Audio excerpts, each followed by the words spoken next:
नमस्कार ओडिशा आजिर प्रथम खबरटी रही बांग्लादेश प्रधानमंत्री पदरु इस्तीफा देले शेख हसीना। पड़ोशी देश बांग्लादेश रे हिंसाकांड भयंकर रूप नहीं भितरे खबर आसी बांग्लादेशर प्रधानमंत्री शेख हसीना निज पदवी इस्तीफा देइछंती। तेबे यार कौनसी औपचारिक घोषणा होई नहीं। कहुযাଉଛି जे से सेनार स्वतंत्र हेलिकॉप्टर रे भारत अभिमुखे बाहरी हसीनांक सह तांको भौणी मध्य भारत आसुचंती। यह सह तांको पुओ देशर सुरक्षा बल को कहिसंती संभावित क्षमता हस्तांतरण चेष्टा को सफल हेबाकू दिया न जाऊ। बांग्लादेशर छात्र माने प्रधानमंत्री शेख हसीनांक इस्तीफा दाबी करी देशव्यापी लागू होइथिबा कर्फ्यू को खातिर न करी गतकाली राजधानी ढाका रे लंग मार्च पई एकाठी होइथिले। परवर्ती खबर रही आवश्यक पड़िले पंजाब रु आलू आसीबो। आलू संकटर समाधान पई दरकार हेले पंजाब रु आलू मगाजिबो बोली सूचना दैछंती जोगाण मंत्री कृष्ण पात्र कहिछंती एबे उत्तर प्रदेश रु आसुथिबा आलू शीघ्र पचि जाउथिबा नेई जहा कुहा जाउछि ताहा मिछ कथा। ओडिशा रे बिक्री हेउथिबा यूपी आलूर क्वालिटी बहुत भल, तेबे आवश्यक पड़िले पंजाब रु आलू मगाजिबो। अपरपक्षे पश्चिमबंग ब्लैकमेल शिकार न होई आमे स्वाभिमान रु देखिलु बोली कहिछंती मंत्री।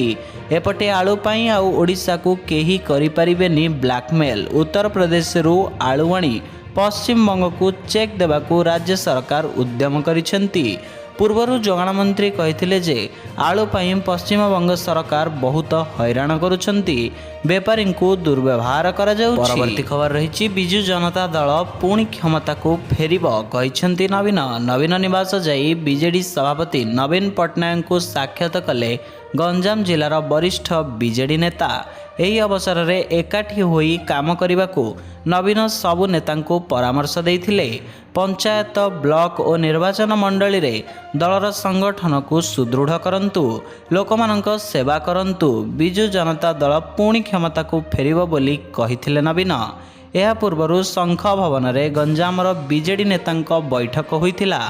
नवीन को भेटिथिबा नेता माने हेले जिला बीजेडी सभापति रमेश च्याऊ पट्टनायक, पूर्वतन सांसद चंद्रशेखर साहू, पूर्वतन मंत्री श्रीकांत साहू, पूर्वतन मंत्री उषा देवी, पूर्वतन विधायक विक्रम आरूप, पूर्वतन विधायक विक्रम पंडा, सुलक्षणा गीतांजलि देवी। परवर्ती खबर रही भारत बांग्लादेश सीमारे अलर्ट। भारत बांग्लादेश सीमारे सुरक्षा कड़ाकड़ी। बीएसएफ पक्षरु 24 घंटिया हाई अलर्ट जारी करा जाइछि। बांग्लादेश स्थिति को दृष्टि रे रखी हाई अलर्ट जारी करा जाइछि। सूचनायोग्य जे आज इस्तीफा देले बांग्लादेश प्रधानमंत्री शेख हसीना। से तांको पदरु इस्तीफा देइछंती। इस्तीफा देबा परे से सेना हेलिकॉप्टर रे भारत आसीथिबा कुआ जाउछि। बांग्लादेशर विभिन्न अंचल रे प्रधानमंत्री शेख हसीनांको इस्तीफा दाबी रे विभोग भारी एवं शासक दलर समर्थकंक मध्यरे संघर्ष उपजिथिला। एही संघर्ष रे अति कम रे 14 जन पुलिस कर्मचारी समेत अति कम रे 98 जनकर मृत्यु घटिथिला। एथि सहित शह शह लोक आहत होइथिले। परवर्ती खबर रही आदाय हब महाप्रभुंक भू राजस्व। श्रीमंदिर परिचालना कमिटीर गुरुत्वपूर्ण बैठक शेष होइछि। बैठक परे प्रतिक्रिया रखिछंती मुख्य प्रशासक अरविंद पाढ़ी। अनेक गुरुत्वपूर्ण प्रसंग रे आलोचना होइथिबा मुख्य प्रशासक कहिछंती। सेथिमध्यरु श्रीमंदिर को आसुथिबा भक्त माने किभଳି भावे श्रृंखलित दर्शन करिपारिबे से व्यवस्था उपरे गुरुत्व दिया जाइछि। रत्न भंडार प्रसंग एवं श्रीमंदिर भू संपत्ति परिचालना अधिनियम संपर्क रे विशेष आलोचना होइथिबा मुख्य प्रशासक कहिछंती। महाप्रभुंकर जहाँ भी भू राजस्व आसीबा कथा ताहाकू कड़ाकड़ी कराजिबो। कौनसी जमी माफिया किंबा खणी माफिया जदि यार दुरुपयोग करिथिबे तांको विरोध में कड़ा कार्यानुष्ठान ग्रहण कराजिबो बोली मुख्य प्रशासक कहिछंती। परवर्ती खबर रही कांग्रेस पालिला कला दिवस। धारा 370 उच्छेद हबार 5 वर्ष अवसर रे भाजपा जम्मू काश्मीर एकता महोत्सव पालन करुथिबा बेले कांग्रेस एहाकू विरोध करिछि। जम्मू काश्मीर रे कांग्रेस अगस्ट 5 को कला दिवस भावे पालन करिछि। एही अवसर रे कांग्रेस भाजपा तथा केंद्र सरकार को टार्गेट करिछि। Jammu Kashmir Congress social media platform रे लेखिछि 5 अगस्ट जम्मू काश्मीर पई एक कला दिन। 5 ପୂର୍ବେ ଅର୍ଥାତ୍ ଅଗଷ୍ଟ 2019ରେ ଭାରତୀୟ ଜନତା ପାର୍ଟି ନେତୃତ୍ୱାଧୀନ କେନ୍ଦ୍ର ସରକାର ଜମ୍ମୁ କାଶ୍ମୀରରୁ ଧାରା 370 ଉଚ୍ଛେଦ କରିଦେଇଥିଲେ। କେନ୍ଦ୍ର ସରକାର କେବଳ ଜମ୍ମୁ କାଶ୍ମୀରର ସ୍ୱତନ୍ତ୍ର ସ୍ଥିତିକୁ ହଟାଇ ନାହାନ୍ତି, ବରଂ ସେହିଦିନ ଜମ୍ମୁ କାଶ୍ମୀରରୁ ମଧ୍ୟ ରାଜ୍ୟତା ହଟାଯାଇଥିଲା। ପରବର୍ତ୍ତୀ ଖବର ରହିଛି, ଟଙ୍କା ପାଇଁ ହତ୍ୟା କଲା ବାପାଙ୍କୁ, ପୁଅ ସାଜିଛି ଶୈତାନ। ଟଙ୍କା ପାଇଁ ବାପାକୁ ହତ୍ୟା କରିଛି ପୁଅ। ପୁଅ ପୁଣି ମୁଖ୍ୟ ନୁହେଁ, ଜଣେ ପ୍ରଫେସର। ଏଭଳି ଘଟଣା ଘଟିଛି ରାଜଧାନୀ ଭୁବନେଶ୍ୱରରେ। ରଣଭୋଜରେ ଭାରାକ୍ରାନ୍ତ ଜଣେ ପ୍ରଫେସର ପୁଅ ତାଙ୍କ ବୃଦ୍ଧ ବାପାଙ୍କୁ ଛୁରୀ ଭୁଷି ହତ୍ୟା କରିଛି, ତା ବି ପୁଣି ନିଜ ମାଙ୍କ ସାମ୍ନାରେ। ପୁଅ ହାତରେ ପ୍ରାଣ ହରାଇଥିବା ଏହି ବୃଦ୍ଧ ହେଉଛନ୍ତି ନାଲ୍କୋର ଅବସରପ୍ରାପ୍ତ ଅଧିକାରୀ ସୁନୀଲ ଚୌଧୁରୀ। ଆଉ ହତ୍ୟାକାରୀ ପୁଅ ହେଉଛନ୍ତି ଅନିରୁଦ୍ଧ ଚୌଧୁରୀ। ଭୁବନେଶ୍ୱରର ଏକ ଘରୋଇ ବିଶ୍ୱବିଦ୍ୟାଳୟରେ ସେ ଆଇନ ବିଭାଗରେ ପ୍ରଫେସର ଅଛନ୍ତି। ହତ୍ୟାକାଣ୍ଡ ସ୍ଥଳରୁ ହିଁ ପୁଲିସ ତାଙ୍କୁ କାବୁ କରିଛି। ପରବର୍ତ୍ତୀ ଖବର ରହିଛି, ବାଂଲାଦେଶର ଶାସନ ଦାୟିତ୍ୱ ହାତକୁ ନେଲା ସେନା ମୁଖ୍ୟ। ପ୍ରଧାନମନ୍ତ୍ରୀ ପଦରୁ ଇସ୍ତଫା ଦେବା ସହ ଶେଖ୍ ହସିନା ଦେଶ ଛାଡ଼ିବାରୁ ଏବେ ବାଂଲାଦେଶରେ ଲାଗୁ ହୋଇଛି ସେନା ଶାସନ। ଦେଶର ସେନା ମୁଖ୍ୟ ଜେନେରାଲ ୱାକେର ଉଜ୍ଜମାନ ବାଂଲାଦେଶର ଶାସନ ଭାର ନିଜ ହାତକୁ ନେଇଛନ୍ତି। ହସିନା ପ୍ରଧାନମନ୍ତ୍ରୀ ପଦରୁ ଇସ୍ତଫା ଦେବା କଥା ଜେନେରାଲ ଜମାନ କହିବା ପରେ ଲୋକଙ୍କୁ ଶାନ୍ତି ବଜାୟ ରଖିବାକୁ ଅନୁରୋଧ କରିଛନ୍ତି। ଏଥିସହ ସେ ବିଭିନ୍ନ ରାଜନୈତିକ ଦଳର ନେତାଙ୍କୁ ଭେଟି ଦେଶର ଆଇନ ଶୃଙ୍ଖଳାର ସବୁ ଦାୟିତ୍ୱ ଏବେଠାରୁ ତାଙ୍କର ବୋଲି ସେ ପ୍ରତିଶ୍ରୁତି ଦେଇଛନ୍ତି। ତାଙ୍କର ଏପରି ଘୋଷଣା ପରେ ଦେଶରେ ବିଧିବଦ୍ଧ ଭାବେ ସାମରିକ ଶାସନ ଆରମ୍ଭ ହୋଇଛି। ପରବର୍ତ୍ତୀ ଖବର ରହିଛି, 4 ଦିନ ପ୍ରବଳରୁ ଅତି ପ୍ରବଳ ବର୍ଷା। ରାଜ୍ୟରେ ଆଜିଠାରୁ 4 ଦିନ ଉତ୍ତର ଉପକୂଳର କିଛି ସ୍ଥାନରେ ପ୍ରବଳରୁ ଅତି ପ୍ରବଳ ବର୍ଷା ହେବାର ସମ୍ଭାବନା ରହିଛି। ବର୍ତ୍ତମାନ ମୌସୁମୀ ଟ୍ରାପଲାଇନ୍ ସକ୍ରିୟ ରହିଛି।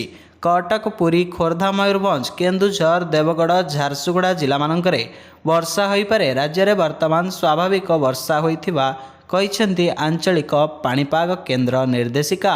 ପରବର୍ତ୍ତୀ ଖବର ରହିଛି, ଇସ୍ରାଏଲକୁ ଭାରତ ଅସ୍ତ୍ରଶସ୍ତ୍ର ନ ଯୋଗାଇବା ପାଇଁ ପ୍ରତିରକ୍ଷା ମନ୍ତ୍ରୀଙ୍କୁ ନିବେଦନ। ଇସ୍ରାଏଲ ଏବଂ ହମାସ ମଧ୍ୟରେ ଚାଲିଥିବା ଯୁଦ୍ଧ ଅଧିକ ଆକ୍ରମଣାତ୍ମକ ହେବାରେ ଲାଗିଛି। ଉଭୟ ପରସ୍ପର ଉପରେ ଆତ୍ମଘାତୀ ଆକ୍ରମଣ କରୁଛନ୍ତି। ଏହି ସମୟରେ ଇସ୍ରାଏଲ ସ୍ପଷ୍ଟ କରିଛି ଯେ ହମାସକୁ ଧ୍ୱଂସ କରିବା ପରେ ହିଁ ତାକୁ ଶାନ୍ତି ମିଳିବ। ତେବେ ଇରାନରେ ରହୁଥିବା ହମାସ ମୁଖ୍ୟ ଇସ୍ମାଇଲ ହାନିୟାଙ୍କୁ ମଧ୍ୟ ହତ୍ୟା କରାଯାଇଛି। କୁହାଯାଉଛି ଏଥିରେ ଇସ୍ରାଏଲର ହାତ ଅଛି। ଏହି ଘଟଣା ପରେ ଇରାନ ଏବଂ ଅନ୍ୟ ଦେଶ ମଧ୍ୟ ଯୁଦ୍ଧରେ ଯୋଗ ଦେବାର ସମ୍ଭାବନା ରହିଛି। ଭାରତ ମଧ୍ୟ ଏହି ପ୍ରସଙ୍ଗରେ ନଜର ରଖିଛି। ଏକ ବଡ଼ ଯୁଦ୍ଧର ବଢ଼ୁଥିବା ଧମକ ମଧ୍ୟରେ ପୂର୍ବତନ ବିଚାରପତି, କୂଟନୀତିଜ୍ଞ, କାର୍ଯ୍ୟକର୍ତ୍ତା, ଲେଖକ ଏବଂ ଅର୍ଥନୀତିଜ୍ଞ ସମେତ ଦେଶର 25 ନାଗରିକଙ୍କର ଏକ ଦଳ ପ୍ରତିରକ୍ଷା ମନ୍ତ୍ରୀ ରାଜନାଥ ସିଂଙ୍କୁ ଏକ ଚିଠି ଲେଖି ଇସ୍ରାଏଲକୁ ଅସ୍ତ୍ରଶସ୍ତ୍ର ରପ୍ତାନି ଉପରେ ଥିବା ଲାଇସେନ୍ସ ବାତିଲ କରିବାକୁ ଅନୁରୋଧ କରିଛନ୍ତି। ପରବର୍ତ୍ତୀ ଖବର ରହିଛି, ଓଡ଼ିଶାରେ ଲାଗୁ ହେବ ପେସା ଆଇନ। ଶୀଘ୍ର ରାଜ୍ୟରେ ଲାଗୁ ହୋଇପାରେ ପେସା ଆଇନ। ସୁପ୍ରିମକୋର୍ଟଙ୍କ ରାୟର 27 ବର୍ଷ ପରେ ରାଜ୍ୟରେ ପେସା ଆଇନ ଲାଗୁ କରିବାକୁ ଯୋଜନା କରୁଛନ୍ତି ମୋହନ ସରକାର। ଆଜି ଏନେଇ ସୂଚନା ଦେଇଛନ୍ତି ଗ୍ରାମ୍ୟ ଉନ୍ନୟନ ମନ୍ତ୍ରୀ ରବି ନାୟକ। ମନ୍ତ୍ରୀ ରବି ନାୟକ କହିଛନ୍ତି, ଆଦିବାସୀଙ୍କ ଅଧିକାର ପାଇଁ ପେସା ଆଇନ ଆବଶ୍ୟକ। ସବୁ ନିର୍ବାଚନ ମଣ୍ଡଳୀକୁ କ୍ଲଷ୍ଟରରେ ଭାଗ କରାଯିବ, ଯେଉଁଠି ବ୍ୟକ୍ତି ଓ ପରିବାର ସ୍ତରୀୟ ଅଧିକାର ସୁରକ୍ଷା ପାଇଁ ଯୋଜନା ହେବ। ଦେଶରେ ଆଦିବାସୀଙ୍କ ସଂଖ୍ୟା କମୁଛି, ଏହା ଗୁରୁତ୍ୱପୂର୍ଣ୍ଣ ବିଷୟ। ତେଣୁ ସଚେତନ ହେବା ଆବଶ୍ୟକ ରହିଛି ବୋଲି ମନ୍ତ୍ରୀ କହିଛନ୍ତି। ବିଧାନସଭା ଅଧିବେଶନର ଦ୍ୱିତୀୟ ପର୍ଯ୍ୟାୟରେ ବିଲ୍ ଆସିବା ନେଇ ସୂଚନା ଦେଇଛନ୍ତି ଗ୍ରାମ୍ୟ ଉନ୍ନୟନ ମନ୍ତ୍ରୀ ରବି ନାୟକ। ପରବର୍ତ୍ତୀ ଖବର ରହିଛି, ଛତୁ ତୋଳିବାକୁ ଯାଇଥିବା ବେଳେ ବାଜିଲା ଗୁଳି। ଅନୁଗୁଳ ଜିଲ୍ଲା ଆଠମଲ୍ଲିକ ବ୍ଲକ ଠାକୁରଗଡ଼ ଥାନା ଆମ୍ବସରମୁଣ୍ଡା ପଞ୍ଚାୟତ ଜନକପୁର ଗାଁରେ ଗୁଳିମାଡ଼ରେ ଜଣେ ବୃଦ୍ଧ ଆହତ ହୋଇଛନ୍ତି।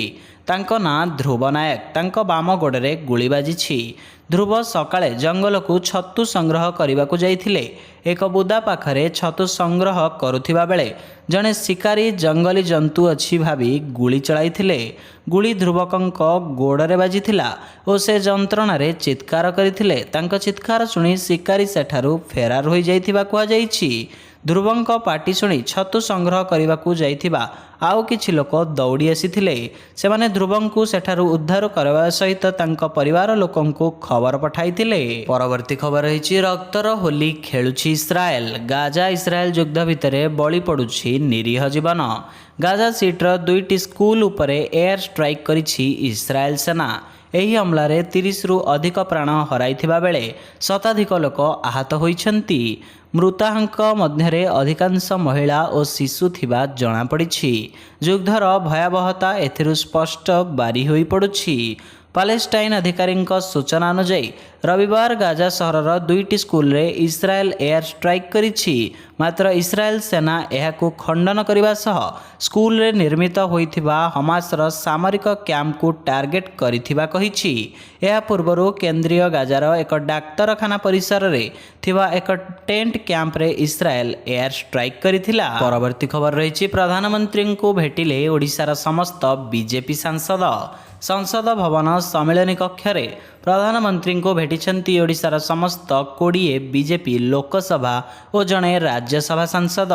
ଏହି ଅବସରରେ ବିଭିନ୍ନ ପ୍ରସଙ୍ଗରେ ସାଂସଦଙ୍କ ସହ ଆଲୋଚନା କରିଛନ୍ତି ପ୍ରଧାନମନ୍ତ୍ରୀ ନରେନ୍ଦ୍ର ମୋଦି।